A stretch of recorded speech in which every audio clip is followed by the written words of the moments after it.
Bonjour à toutes et à tous et bienvenue à notre émission 100% Quintet. Nous allons analyser ensemble l'événement du mardi 8 mars sur l'hippodrome de Chantilly. C'est le prix Joker, c'est une épreuve pour des chevaux de 4 ans et plus. C'est un handicap bien évidemment. Et ils emprunteront la PSF pour une distance de 1600 mètres. C'est une épreuve assez ouverte comme souvent en plat. Mais on va essayer de vous faire gagner et on passe tout de suite au tableau des partants. Dans cette première partie de tableau se situeront certainement tous les favoris de ce Quintet Plus et en particulier le top weight, l'As Mon Ami l'Écossais. On ne peut rien lui reprocher et on en parlera dans quelques instants. Également le Nomade associé à Christophe Soumillon. On peut également retenir dans cette partie de tableau numéro 6 Woff ainsi que le numéro 9 Uzel. On passe à la deuxième partie de tableau. Il y a plus d'outsiders dans cette partie de tableau, mais on a quand même à retenir le numéro 10 Gunma. Je vous dirai pourquoi dans quelques instants. On passe tout de suite à notre rubrique. On fait le papier.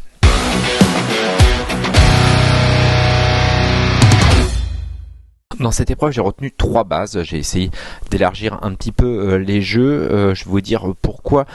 Tout d'abord, le numéro 3, le Nomade. C'est un cheval encore tout neuf. Il vient de terminer premier d'une classe 3. Ce jour-là, il faisait vraiment une forte impression, s'imposant de plusieurs longueurs.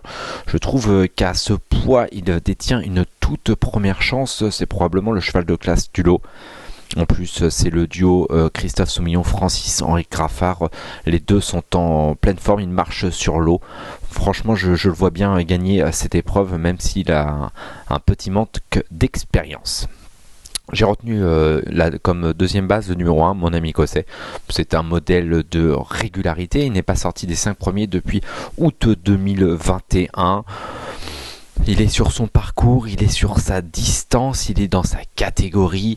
C'est franchement difficile d'aller contre lui et je pense que c'est vraiment une base incontournable.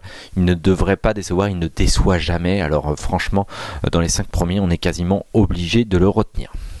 J'ai retenu une troisième base dans cette épreuve, c'est le numéro 9 Uzel. Uzel qui, vraiment, la dernière fois, termine de plaisante façon à deuxième place. D'ailleurs, on peut revoir sa performance en image. C'est la casaque violette qui met d'ailleurs un petit peu de temps à trouver le passage pour pouvoir s'exprimer pleinement. Et il termine de très plaisante façon à la deuxième place, derrière l'intouchable Magic Vati. Sur la foi de cette performance, il ne devrait pas taper loin et je pense qu'on peut le retenir très haut. Donc 3 bases dans cette épreuve, le 3, l'As et le 9. On passe à nos chances régulières.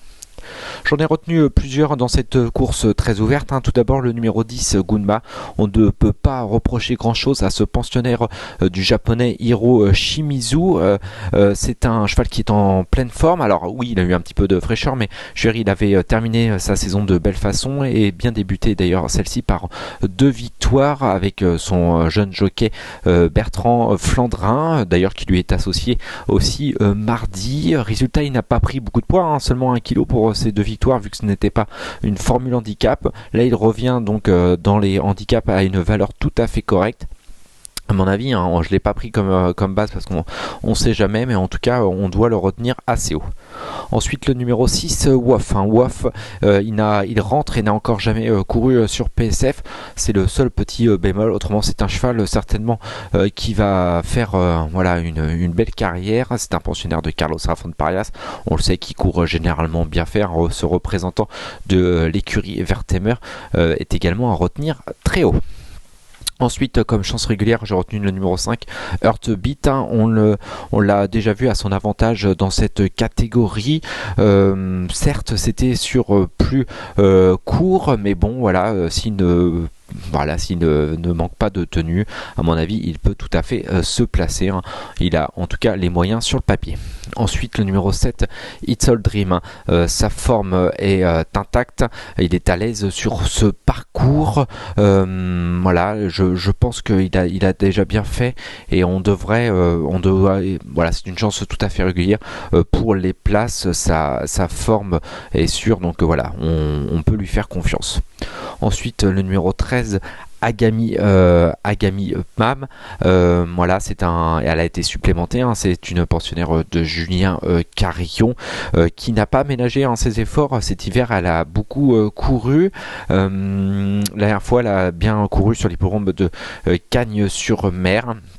Voilà, si elle a un moment, elle ne dit pas stop, elle aussi, elle est tout à fait capable de prendre une place. On passe à nos outsiders. Nos outsiders, j'en ai retenu deux. Le 16, Aiguillère d'Argent. Alors là, c'est difficile de savoir où il en est. On l'attendait beaucoup mieux de sa part lors du meeting Cagnes-sur-Mer. Il a couru 3 fois 9e, 3 échecs consécutifs. Alors forcément, sa valeur a été revue à la baisse, mais est-ce que c'est juste qu'il est passé de forme ou c'est juste que voilà, il s'est pas plu sur le gazon de Cagnes-sur-Mer. Là, il revient sur PSF. Il n'a pas beaucoup de références sur cette surface. Mais bon, voilà, c'est une affaire d'impression. On retient pas. Là, franchement, c'est difficile. Moi, je l'ai retenu, mais vraiment en fin de combinaison. Et ensuite le numéro 2, Billabong 4, qui est bien connu dans cette catégorie. C'est un cheval qui n'a pas de marge, mais bon, il sera associé à Michael Barzalona qui revient en France avant de repartir à Dubaï pour la Dubai World Cup. Mais en tout cas, il a remporté un groupe 1 samedi, donc il est en forme. Le numéro 2, Billabong 4. On passe à la rubrique Notre choix.